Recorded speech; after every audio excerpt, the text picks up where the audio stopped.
Sud Radio Conseil de famille.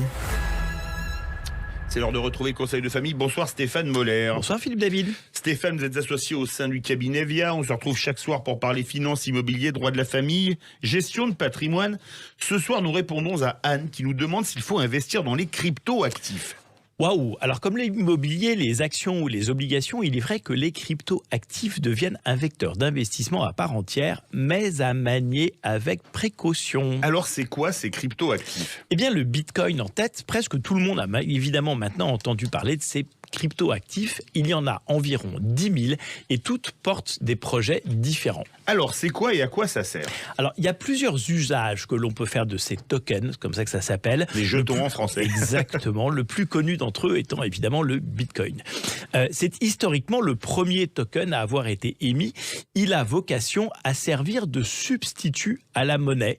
Il a d'ailleurs été créé en 2019 à la suite de la crise des subprimes, avec pour ambition de créer une monnaie décentralisée, c'est-à-dire une monnaie non dépendante des banques centrales. Si un jour l'économie devait s'écrouler, un peu comme l'or d'ailleurs, on pourrait utiliser nos bitcoins pour payer. Et il y a d'autres usages possibles pour les tokens? Oui, ils sont en fait un vrai mode de financement des entreprises. Ils permettent de développer le capital risque à très large échelle en permettant à chacun d'entre nous d'investir des sommes minimes. Expliquez-nous ça. Eh bien, imaginons Philippe que vous et moi ayons envie de développer un projet d'entreprise mais que nous n'ayons pas le premier euro. Il nous viendrait alors à l'esprit de prévendre les services de notre future entreprise avant même sa création. Nous allons vendre des millions de tokens, des crypto-actifs, et avec l'argent récolté, nous allons pouvoir développer notre entreprise. Donc nous finançons notre projet d'entreprise en vendant à l'avance un service qui n'existe pas encore. Exactement. Les gens qui ont acheté alors à un prix très préférentiel nos jetons pourraient alors soit les utiliser pour utiliser nos services, soit les revendre, soit les échanger contre des tokens d'autres sociétés en utilisant des fameuses bourses d'échange. En fait, l'univers des cryptos est une solution de financement de projets d'entreprise de toutes sortes. Oui, et dans cet univers d'investissement, certaines entreprises seront évidemment florissantes et les tokens prendront de la valeur, alors que d'autres disparaîtront.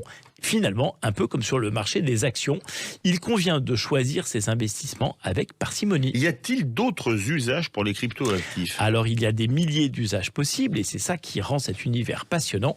Certains tokens ont pour vocation de devenir une alternative aux monnaies réelles, permettant d'acheter des biens de consommation classiques, comme le Bitcoin, on en a parlé. À noter que récemment, le cours des crypto-actifs reprend un peu des couleurs et c'est concomitant à la crise des banques. Une alternative au capital risque, on en a parlé, d'autres sujets servent à assurer la traçabilité des informations. Il y a aussi des banques décentralisées, c'est-à-dire des tokens qui permettent le fonctionnement des métaverses, des jeux en ligne. En fait, on l'a compris, leurs usages sont infinis. Passionnant en effet. Stéphane, on se retrouve demain? À demain Philippe. C'était Sud Radio Conseil de famille.